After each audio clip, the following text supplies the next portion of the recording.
Hi everyone. I think that this would be easier for me to try to explain the mission if I introduce first this book, Earth Chakras by Robert Kuhn. I would equate what I'm doing, what I'm trying to communicate to you all would be when you first learn a new concept, for me, a new concept in math. It was not my strong suit and I could understand it enough to managed to get through it myself, but I found it very difficult to explain or help or assist anyone else with algebra or statistics or anything along those lines. So when I try to translate for you all what this mission is about, it becomes more confusing. So I thought I would start breaking down some things from this book. So today's an introduction to that. And I'm going to I'm going to read the introduction to this book to you all. And then we'll talk about a little bit and won't get too far into it in this video, but I'm going to continue to do this as I have time and availability. I'm having to record this on my phone. For some reason, I charged all my batteries for my camcorder, but now they're not working. I'm not savvy with technology. I'm doing the best I can to get information back to you all and to anyone that's following this, wherever you are, maybe in the world. But it's not my strong point, so I'm going to do the best I can. It may be grainy, it may be not that great a quality, but the message is more important than the quality of the film itself, I believe. So let's just lead in with the introduction. The Earth is a living being with its own creative evolutionary will and with its own methods for enacting that purpose. If we look at nature, we discover that design and innovation, the architect and the inventory at work. What is the goal of this effort? What are the maximum potentials for life?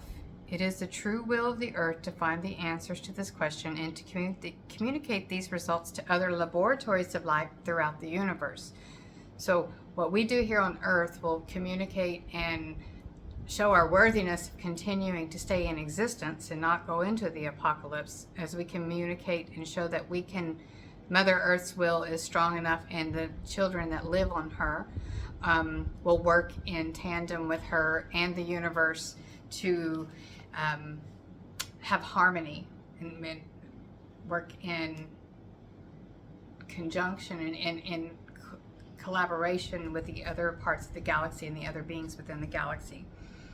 But before we proceed any further, it's important an issue must be addressed. Do you believe that the Earth is alive? Humans have sought to dominate and control all other species. What if they can't enslave the Earth?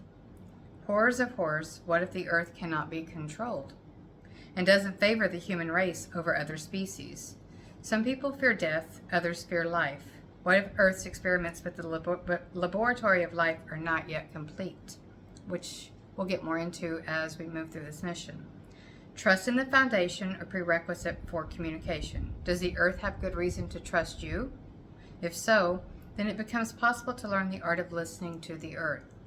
The Earth is not afraid, it has no secrets, yet the enigma of life remains. Listen to the word of the Earth and unveil the mysteries of life. Trust the immortality of the Earth. Harmonize your own individual purpose with the Earth will. When trust is mutual between yourself and the Earth, then communication becomes relevant in its power. The opener of the way removes all obstacles between the present situation and the Holy Grail. Find the Grail and you will understand the purpose of Earth. So that's the introduction to the book.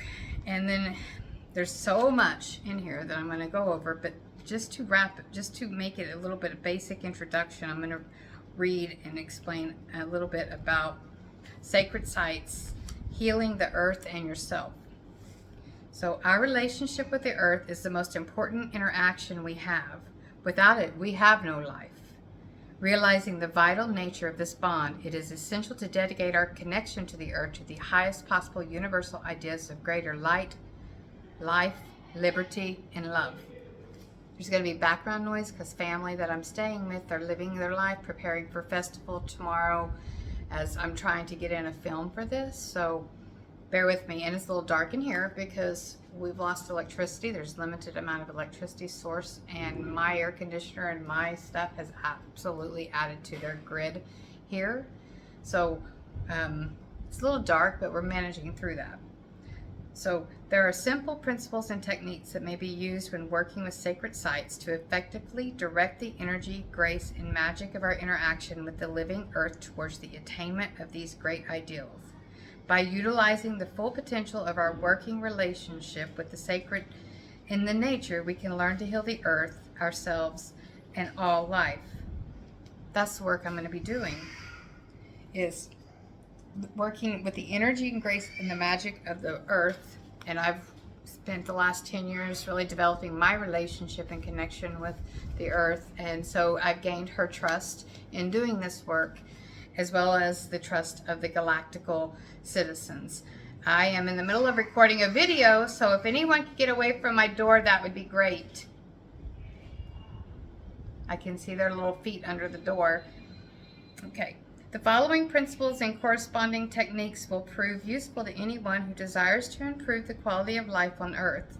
All principles and techniques are simple, universal, and global. They may easily be adapted into any meditation, ritual, or creative activity, regardless of an individual's cultural or spiritual heritage. Okay. The first principle is animism, regenerated. Indigenous cultures throughout the world were animistic in their worldviews. In ancient times, everything was alive: the rocks, the wind, the sun, and the moon. Grandfather Rock. I heard that from a native man while I was there, and when I read that part, I thought of that person when I was back in the States. Then the world fell from innocence into experience, and perceptions became constricted to the self-centered concerns of the personal ego. Ego's the problem here. Now is the time to restore a refined and renovated form of animism to our daily lives and to the emerging planetary culture. As the English mystical poet William Blake understood, if we regain innocence, filled with the wisdom of experience, then we will clear our spiritual vision so that everything is experienced for what it truly is: infinite, sacred, and eternal. The zeitgeist that we live in demands the pragmatism of regenerated animism, free of fear and in love with the life in all its variety. If we see all life as sacred and know this life is inherent within all of us, then we have a global culture. Then we, as a global culture, will evolve a 21st century civilization in harmony with the environment. This is certain.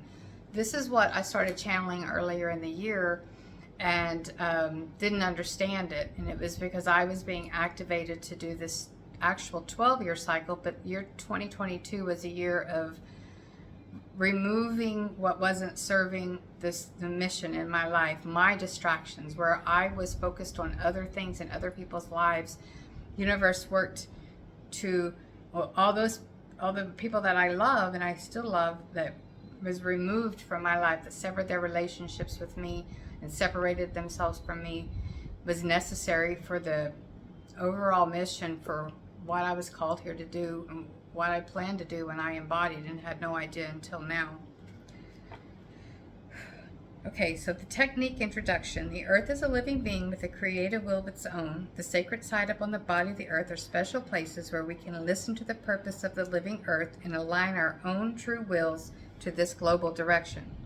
Many beginners in sacred site work carry over bad habits from the old era. It is a mistake to see the sacred sites as places where energy can be exploited as power to further one's purpose.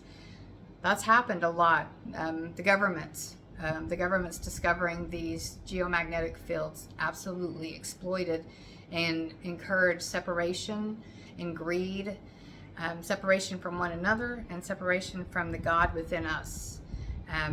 And we can think a lot of different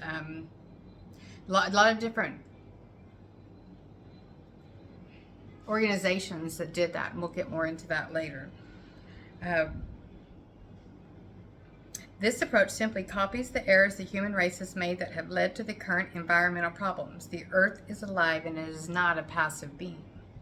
Dante said the first virtue we must master in order to climb the magic mountain is humility. The relevance of humility to sacred site work is revealed in etymology. Humility is derived from the Latin word from earth, humus, To begin, make sure your spiritual feet are firmly on the ground. If you ascend the magic mountain, take the earth and all life with you. Do not leave one iota behind. For the principle of animism, the first technique is purification of the five senses. So this is where it encourages you to work your five senses in your own area. And it encourages you to do this for 20 minutes a day, 3 times a week, and go to your own sacred space. It could be a garden or a park or even your yard, whatever it is that you have found. And if you close your eyes, develop a breathing cycle, and completely empty your mind of thought. This is mindfulness. This is what we understand as mindfulness. Focus on silently counting each breath cycle that you go through. These are things that we know in our culture already. So this is a matter of practicing what you already understand. So when the mind is quiet, you can listen to the sounds of the environment and you can really hear the sacredness. Then working with all through the five senses, you start with open your eyes and look at sight. After you first get yourself centered, open and take in the sights around you. And then after the sight, go to touch. Pick up any object, the earth, a rock, tree, leaf, anything, the touch, tactile senses. Inhale the sacrament of the internal from that object in your hand up to your arms and onto fullness of an inhalation into the center of your heart. Hold your breath for a few seconds in order to assimilate the prana into your heart chakra.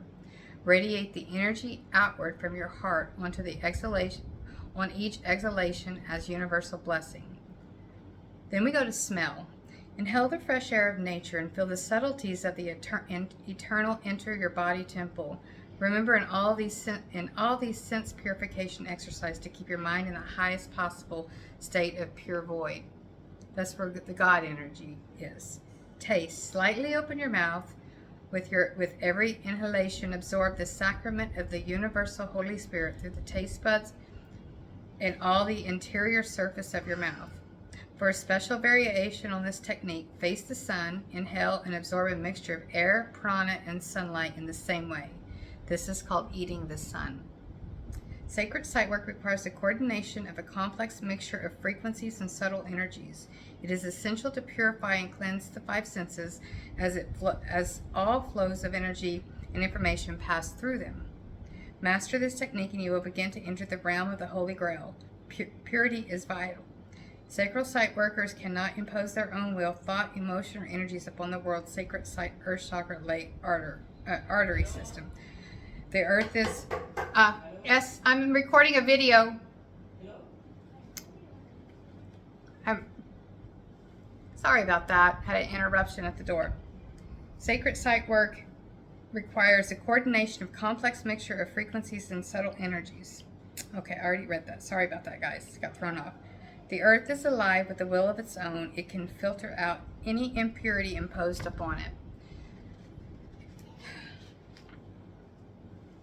For the principle of animism, the second technique is humility.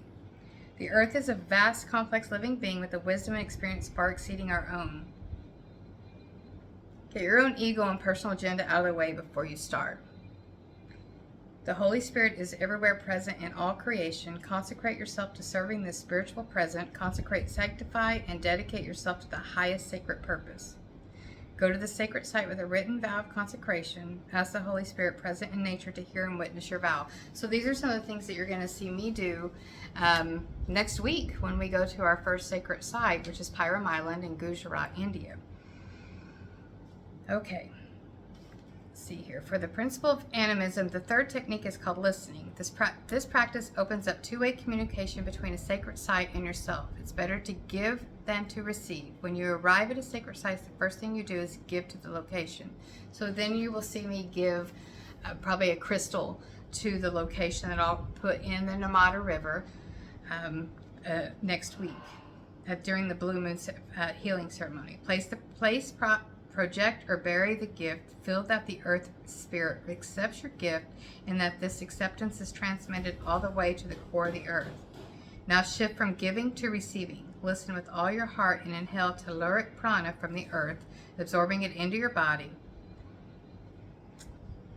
Sacred site work requires the ability to simultaneously give and receive through many different dimensions or modes. Giving and receiving is communication between yourself and all of nature. The sacred communication must be unrestricted, pure, and clear. So this is what I've been working on for 10 years, is getting my energy right so that I could be ready to do this work. The second principle is earth chakras. The living earth has an energy system consisting of major chakras, sacred centers, and lay arteries. There is one major chakra located on each continent. The sixth chakra is mobile and currently conjunct with the planetary heart chakra. There are 13 foundational centers on the body of the earth, and each one is an annual focus for specific new and full moon. Working with these 13 centers and their corresponding lunar calendars events is the best way to integrate your sacred site work into planetary healing. Connecting with vital centers of the earth on every new and full moon is like playing a 13-tone musical note key to the sign of the zodiac throughout the year. Time is a living spirit. It is not an abstract concept. Everything is alive through all 4 dimensions of space and time. There are many spirits of time, as there are spheres in the Enochian Kabbalistic tree of life. 13. For example, there's a spirit of the present instant and there's a spirit of eternity. Try evoking these time spirits as part of your sacred site meditations. For the principle of earth chakras, the first technique is the integration of time and space. Find out when the next new moon begins, or when the next full moon begins, new moon culminates. Find out when the next new moon begins or when the next full moon culminates. Prepare to meditate for at least 30 minutes beginning at the inception of a new moon or ending exactly at the full moon culmination time. Study the online sacred site lunar calendar. So this is where I put that post out wanting to know about Greenwich time, because I have to be exact in what I'm doing as far as the time goes and the timing to plant the seeds that we're trying to plant for this healing. There is an ideal time and place for every planetary healing event. The 13-phase lunar sacred cycle calendar is the first step in learning how to integrate time and space for earth chakra work.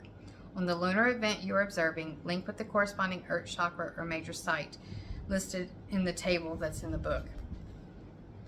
So for the principle of earth chakra, the second technique is magnification.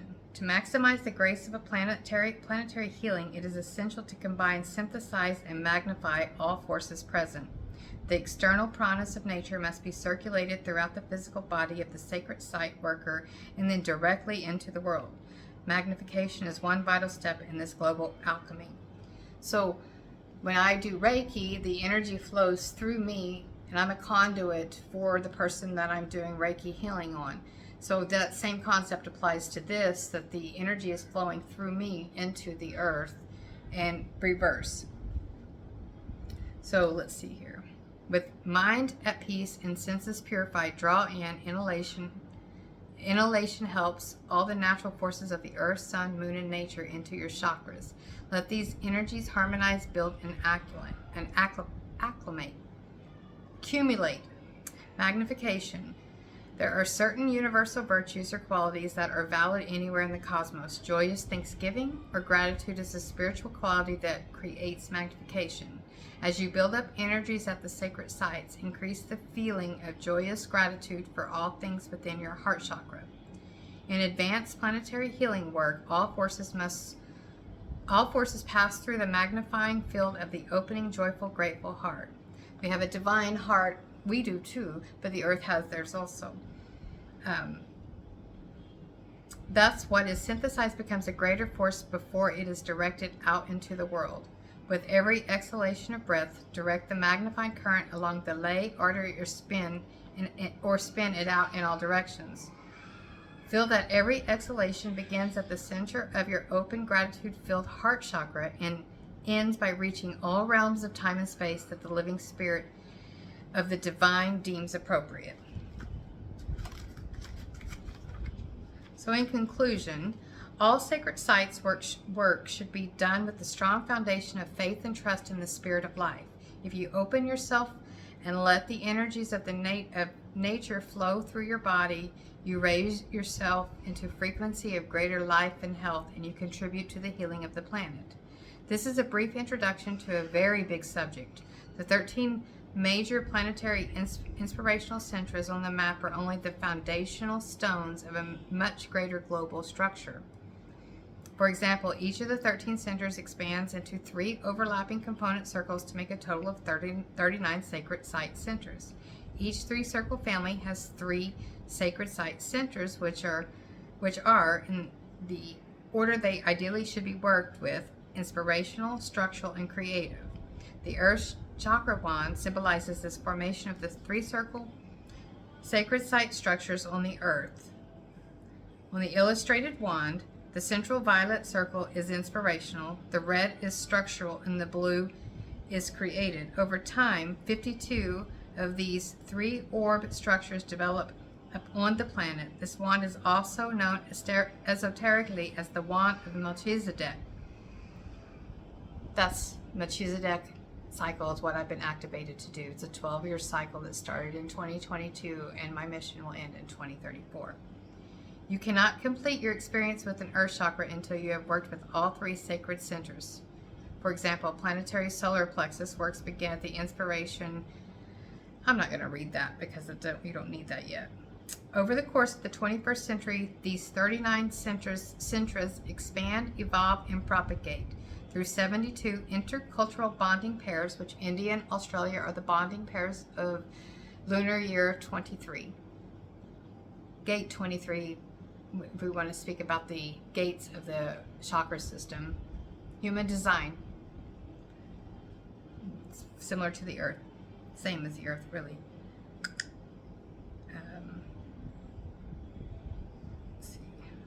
The purpose of this work is to unveil the glory and sacredness inherent within all things upon this earth and throughout all time and space.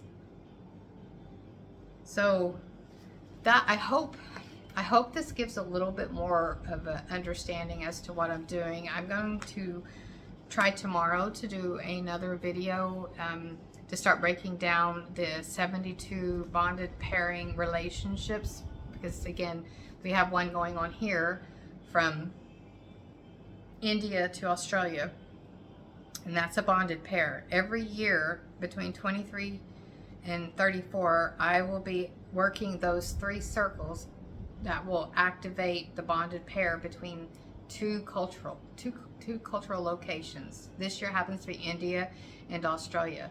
So stay tuned. I really recommend everybody get this book, Earth Chakras by Robert Kuhn. You can also see his, go to his website, earthchakras.org, and it has so much information that will help you understand in more detail about what I'm talking about, because he wrote the book. This literally was like my instruction manual that my dear friend gave to me in June. I won't mention her name because she really likes her privacy, but she's a very special person in my life, and when she gave this to me, it helped bring so much inner peace to me. What I've been getting off this information I've been getting, it made my 7 notebooks that I channeled in a week make sense. So thank you for watching this video all the way through. I apologize for the interruptions. I'm not going to cut them out. I'm not that savvy with all of this. This is real life here. They want to feed me constantly. I ate 2 hours ago. I'm pretty sure they're letting me know lunch is ready. So I'm going to go try to put a little more food on my stomach for the family. And tomorrow we have Autumn Festival, which is equivalent to Christmas in the United States. And so I will be in traditional Indian closed meeting, 10 more people tomorrow. And then 3 a.m. Tuesday, we head to the airport to fly to North India to start our first initiation. And then we hit the ground running. You know, this was getting acclimated this week, and we hit the ground running after that. So thank you all, and I will be back in touch very soon. Bye.